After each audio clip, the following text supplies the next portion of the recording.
Hello friends, इससे पहले हम प्रत्यास्था जो हमारा टॉपिक चल रहा था 11th का सेकेंड पार्ट, उसमें हम इससे पहले आपको इलास्टोमर क्या होता है उसके बारे में बताया। हालांकि मुझे लगा कि समय कुछ ज़्यादा हो रहा है, आप लोग इतने समय ज़्यादा अगर एक साथ कंटिन्यू पढ़ोगे तो ऊब जाओगे, इसीलिए मैं वीडियो को रोक कर और फिर नए लेक्चर में आपको देने का प्रयास कर रहा हूँ। चलिए, इससे पहले इलास्टोमर बताया गया, इलास्टोमर क्या होता है और इससे पहले प्रत्यास्था क्या होती है या आपके प्रत्यास्था गुणांक क्या होते हैं उनके बारे में भी बताया गया। चलिए अब बात करते हैं नेक्स्ट हेडिंग पर, और नेक्स्ट हेडिंग हमारा है यंग प्रत्यास्था गुणांक। मैं आपको पहले बता चुका हूँ कि प्रत्यास्था गुणांक को यंग प्रत्यास्था गुणांक कहते हैं यदि यही परिवर्तन किसी क्षण में हो जाए। आपको ये प्रैक्टिकल लैब में भी देखने को मिलेगा कि एक छत से एक कॉपर का वायर, और उस कॉपर के वायर में एक बनाते हैं डिब्बा, और यहाँ होता है स्केल, रीडिंग वाला स्केल होता है, और फिर उसमें आप वेट रखते हो तो क्या होता है, इसकी लंबाई खिंच जाती है। जैसे देखो मैंने वेट रखा और खिंच के कितनी लंबाई मिलती हुई, प्रारंभ में मान लीजिए इसकी लंबाई क्या थी, कैपिटल एल थी, ठीक है। और जब ये वेट रखे तो क्या हो गया, इसकी लंबाई स्मॉल एल क्या हो गई, खिंच गई, स्मॉल एल खिंच गई। तो यंग प्रत्यास्था गुणांक किससे करते हैं, क्योंकि यह एक क्षण में हुआ और क्षण में जब होता है तो उसको अनुदैर्ध्य का कॉन्सेप्ट देते हैं। तो यंग प्रत्यास्था गुणांक किसे कहते हैं, यंग प्रत्यास्था गुणांक। उसी प्रत्यास्था गुणांक को ही यंग प्रत्यास्था गुणांक बोल देंगे जब यह लंबाई में होगा, क्षण में होगा। तो यंग प्रत्यास्था गुणांक किसे कहते हैं, यंग प्रत्यास्थता गुणांक बराबर होता है अनुदैर्ध्य प्रतिबल, अनुदैर्ध्य प्रतिबल, आपको ये एनिमेशन फिगर में लेना होगा, बटे अनुदैर्ध्य विकृति के अनुपात को, अनुदैर्ध्य विकृति के अनुपात को ही क्या कहते हैं, यंग प्रत्यास्था गुणांक कहते हैं, यंग मॉडुलस ऑफ इलास्टिसिटी कहते हैं। इसको कैपिटल वाई से दिखाते हैं। कैपिटल वाई इक्वल टू क्या हो जाएगा, क्योंकि प्रतिबल क्या हुआ, यहाँ प्रतिबल क्या हो गया, क्योंकि आप वेट रख रहे हो, भार रख रहे हो, यहाँ पे जो प्रतिबल हुआ, जो बल हुआ, वो बल क्या काम कर रहा है, बल यहाँ पे काम कर रहा है भार का। और इस तार का क्षेत्रफल क्या है, तार का क्षेत्रफल क्या है, ए है। चलो इसका डेरिवेशन कर लेते हैं। तो क्या होता है, यंग प्रत्यास्था गुणांक को वाई से दिखाते हैं। वाई बराबर क्या होगा, प्रतिबल, प्रतिबल बराबर क्या होता है, बल बटा, बल कहिए या कहिए भार, यहाँ पे क्या काम कर रहा है, भार, भार बटा क्षेत्रफल, बटे विकृति मतलब क्या होता है, लंबाई में कमी या वृद्धि, यह हुआ है, बटे प्रारंभिक लंबाई कैपिटल एल। तो स्मॉल एल बटे कैपिटल एल, विकृति का यही तो होगा, स्मॉल एल बटे कैपिटल एल। चलिए वाई बराबर क्या हो जाएगा, भार क्या होगा, डब्ल्यू बटे क्षेत्रफल ए बटे स्मॉल एल बटे कैपिटल एल। इसको और करना चाहोगे, चौथा पद ऊपर चला जाएगा, क्योंकि आप जानते हो, क्या जानते हो, भार डब्ल्यू क्या होता है, एम जी होता है। जितना आप मास रखे रहोगे, वेट रखे रहोगे, उसमें जी का गुणा कर दोगे, भार आ जाएगा आपका। तो वो हो जाएगा, बात नहीं इसमें आ रहा है, इसमें जो किलो रखोगे 4 किलो 5 किलो, उसमें जी का गुणा कर दोगे, भार हो जाएगा, वो हो गया डब्ल्यू।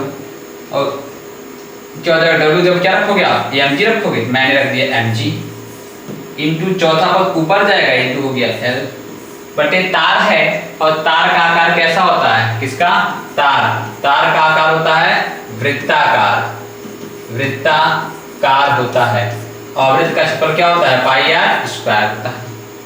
तो आप यहाँ क्या रखोगे, pi are square into small l का गुणा इसमें हो जाएगा, इंटू क्या हो जाएगा, स्मॉल एल। इस प्रकार से आप कह सकते हो, क्या कह सकते हो कि y equal to M g into capital L बटे pi are square into small l, ये हो जाएगा आपके। याद रखना है, वेरी वेरी इंपॉर्टेंट है, इस पे क्वेश्चन आएंगे, आपको लगाना है। एम जी एल बटे pi are square small L क्या होता है, यंग प्रत्यास्था गुणांक का, y equal to M G capital L बटे pi are square into small L. हाँ, याद रखना होगा,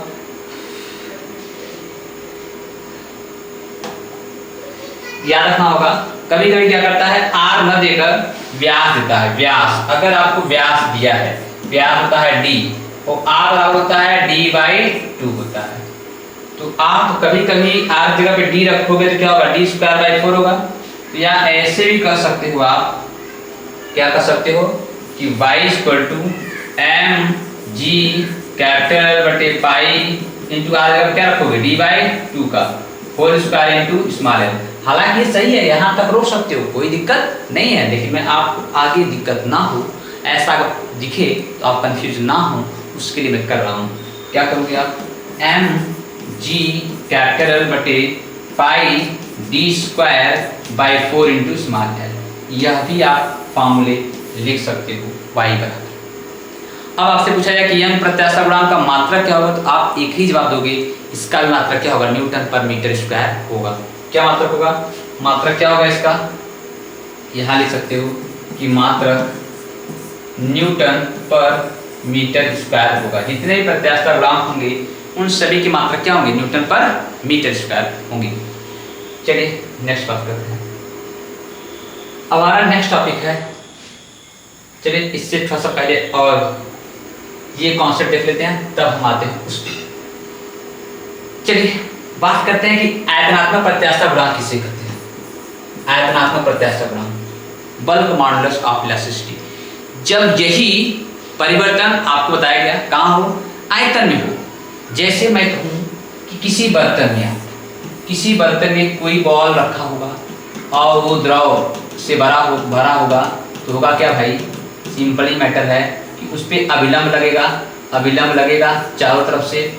अभिलंब लगेगा तो पहले मान लीजिए आयतन क्या रहा होगा, V1 रहा होगा, बाद में वो छोटा हो जाएगा तो आयतन क्या हो जाएगा, आयतन V2 हो जाएगा।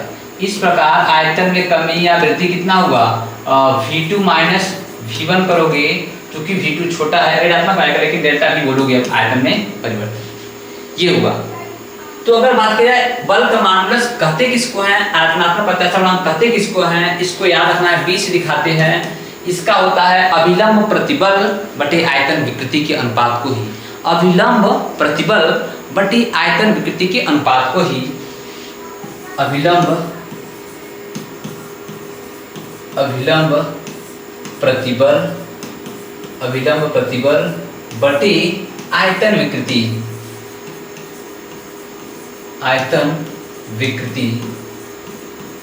विकृति की अनुपात को ही आयतनात्मक प्रत्यास्था गुणांक कहते हैं। इसको कैपिटल बी से प्रदर्शित करते हैं, अभिलंब प्रतिबल बटे आयतन विकृति। चलो इसको और लिखोगे तो बी इक्वल टू क्या हो जाएगा, अभिलंब प्रतिबल को क्या याद रखना है आपको, बताया गया प्रतिबल को किससे दिखाते हैं, प्रतिबल को सिग्मा से दिखाते हैं, याद रखना है। तो अभिलंब प्रतिबल क्या हो जाएगा आपका, सिग्मा या अभिलंब है ना, लंब लग रहा है ना, या इसको किससे दिखाते हैं, पी से भी दिखाते हैं, याद रखना है, सिग्मा या पी से। क्योंकि अभिलंब प्रतिबल लगेगा तो उसको बोलेंगे क्या बोलेंगे, पी। केवल प्रतिबल रहेगा तो क्या बोलेंगे, सिग्मा। याद रखना है कॉन्सेप्ट। आपको अगर प्रतिबल देखने को मिल जाए तो प्रतिबल को बोल दोगे किससे, सिग्मा से। अगर वहीं बोल दिया जाए अभिलंब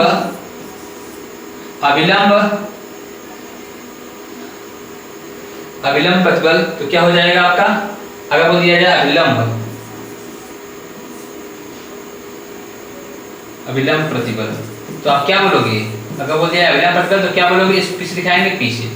प्रतिबल को सिग्मा से, अभिलंब प्रतिबल को पी से, एकदम क्लियर होना चाहिए, ठीक है। चलो तो अभिलंब प्रतिबल को दिखाएंगे पी से बटे आयतन विकृति, आपको बताया गया है आयतन विकृति किसे कहते हैं, आयतन में कमी या वृद्धि बटे प्रारंभिक आयतन के अनुपात को। चूंकि प्रारंभिक आयतन क्या था, V1, पहले V1 था, फिर चारों ओर से दाब लगा, P लगा, अभिलंब लगा, तभी मैं बता रहा हूँ पी से दिखाते हैं, दाब लगा ना, इस पे दाब लगा ना, द्रव के द्वारा उस गेंद पर दाब लगा और प्रेशर लगा, इसीलिए वहां पी से दिखाए हम, अभिलंब प्रतिबल को पी से दिखाए। तो पहले तो V1 था, दब के V2 हो गया, कमी कितना हुआ, V2 माइनस V1। चलो बटे, अब ये रख दो आप, डेल्टा V बटे V1। तीसरा पद आपको बताया गया ऊपर जाता है, तो B इक्वल टू क्या आ जाएगा, याद रखना है आपको, P इंटू V1 बटे क्या हो जाएगा, डेल्टा V। अगर पूछा जाए कि आयतनात्मक प्रत्यास्था गुणांक का मात्रक क्या होगा, तो फिर आपका जवाब यही होगा कि आयतनात्मक प्रत्यास्था गुणांक का भी मात्रक क्या होगा, न्यूटन पर मीटर स्क्वायर होगा। तो क्या होगा मात्रक क्या होगा, आपको याद रखना होगा, मात्रक वही होगा, न्यूटन पर मीटर स्क्वायर होगा। चित्र बनाना है, फार्मूला लिखना है, इस प्रकार से यहाँ तक डेरिवेशन करना है, आपको पूरा पूरा नंबर मिलेगा और शायद आपको पूरा कॉन्सेप्ट भी समझ में आ रहा होगा। आइए नेक्स्ट टॉपिक की बात करते हैं। कंप्रेसिबिलिटी किसको कहते हैं, इसकी बात करते हैं। ये भी बहुत ही ईजी है कंप्रेसिबिलिटी। इस कंप्रेसिबिलिटी को अगर हम बात करें, कंप्रेसिबिलिटी को सी से दिखाते हैं। और कंप्रेसिबिलिटी किसे कहते हैं? आयतनात्मक प्रत्यास्थता गुणांक के व्युत्क्रम को, आयतनात्मक प्रत्यास्थता गुणांक के व्युत्क्रम को कंप्रेसिबिलिटी कहते हैं, संपीड्यता कहते हैं। संपीड्यता किसे कहते हैं? संपीड्यता, संपीड्यता प्रोपोर्शनल 1 आयतन, आयतन विकृति, आयतन विकृति। कंप्रेसिबिलिटी को सी दिखाते हैं, C = 1/b। तो कंप्रेसिबिलिटी किसको कहते हैं? संपीड्यता किसको कहते हैं? आयतनात्मक प्रत्यास्थता गुणांक के व्युत्क्रम को संपीड्यता कहते हैं। चलिए C = 1/b। अब चूंकि आप इससे पहले देख चुके हो कि B = होता है क्या, P × V1/Δv होता है। लेकिन मैं एक बात बताया नहीं आपको, यहाँ चिन्ह माइनस का भी लगता है, क्योंकि कमी हो रही होती है ना, माइनस का भी लगता है। चलिए यहाँ भी लग जाएगा माइनस का, तो B की वैल्यू यहाँ पे पुट कर दी जाए तो C = क्या हो जाएगा? 1/- P × V1/Δv। ये जाके ऊपर गुणा हो जाएगा, तो C = क्या हो जाएगा? Δv/, मान लगा दो, P × V1। ये आपका हो जाएगा कंप्रेसिबिलिटी का फॉर्मूला, संपीड्यता का सूत्र। कॉन्सेप्ट समझाया। संपीड्यता किसे कहते हैं? आयतनात्मक प्रत्यास्थता गुणांक के व्युत्क्रम को संपीड्यता कहते हैं। अपरूपण या दृढ़ता गुणांक, चलिए इसकी बात करते हैं। एक घड़ी छूटा है, हम बात कर लेते हैं। दृढ़ता गुणांक किसको कहते हैं? शियर और मॉडुलस ऑफ रिजिडिटी। जब यह घटना किसमें हो, यह घटना किसमें हो? ठोसों में हो। दृढ़ता गुणांक मतलब आप कह सकते हो कि अभिलंब प्रतिबल बटे अपरूपण विकृति, उसके फॉर्मूले को देखो ना। दृढ़ता गुणांक किसे कहते हैं? बात समझिएगा। दृढ़ता, दृढ़ता गुणांक फॉर्मूला क्या होता है? गुणांक बराबर होता है अभिलंब, अभिलंब प्रतिबल बटे, अभिलंब प्रतिबल बटे अपरूपण विकृति। विकृति के अनुपात को ही क्या कहते हैं भाई? दृढ़ता गुणांक कहते हैं। आपसे कोई पूछे कि दृढ़ता गुणांक या शियर अपरूपण गुणांक किसे कहते हैं, तो बोलोगे अविलंब प्रतिबल तथा अपरूपण विकृति के ही अनुपात को, अविलंब प्रतिबल तथा अपरूपण विकृति के ही अनुपात को दृढ़ता गुणांक कहते हैं। दृढ़ता गुणांक क्या हो जाएगा, उसको देखिए जाए। अविलंब प्रतिबल इसको किससे दिखाते हैं? दृढ़ता गुणांक को डेल्टा से दिखाते हैं, डेल्टा से, डेल्टा, ठीक है। डेल्टा क्या हो जाएगा?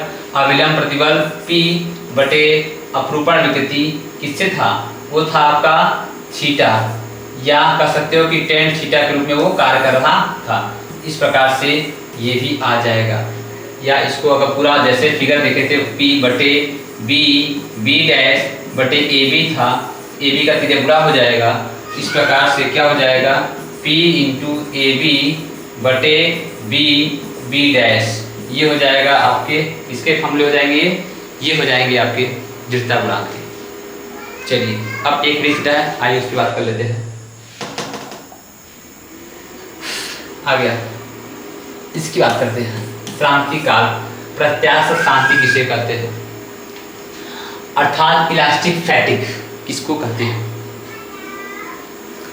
अगर हम बात करें जैसे, अच्छा ये होता है ना कि आपके घरों में यदि कोई खूंटी टंगी हो और वह खूंटी सरिये का बना हो और वह खूंटी काफ़ी लंबी हो, काफ़ी लंबी हो, तो होता क्या है, मैं एक एग्जाम्पल दे रहा हूँ। एक छोटा बच्चा था, वो पर डे स्कूल पढ़ने जाता था। हुआ क्या, और पर डे स्कूल पढ़ के आता था तो अपने बैग को, चूँकि बैग में बुक्स भरे रहते थे, काफ़ी भारी बैग था, उस बैग को उस लंबे, कोई दीवार थी, उस दीवार में एक लंबी सी लोहे की छड़ लगी थी, उसी दीवार में वो अपना बैग टांगता था, वो अपना बैग इसी दीवार में टांगता था। और यह छड़ जो थी वो थोड़ा सा बैंड कर जाती थी। फिर अगले दिन सुबह स्कूल रहता था, फिर बैग उठाता था और फिर वापस अपने स्कूल जाता था। और यह क्रिया निरंतर वो करता था, मतलब इस प्रकार सर ये क्षण वापस जाती थी, फिर बैग रखने के कारण नीचे वो होती थी।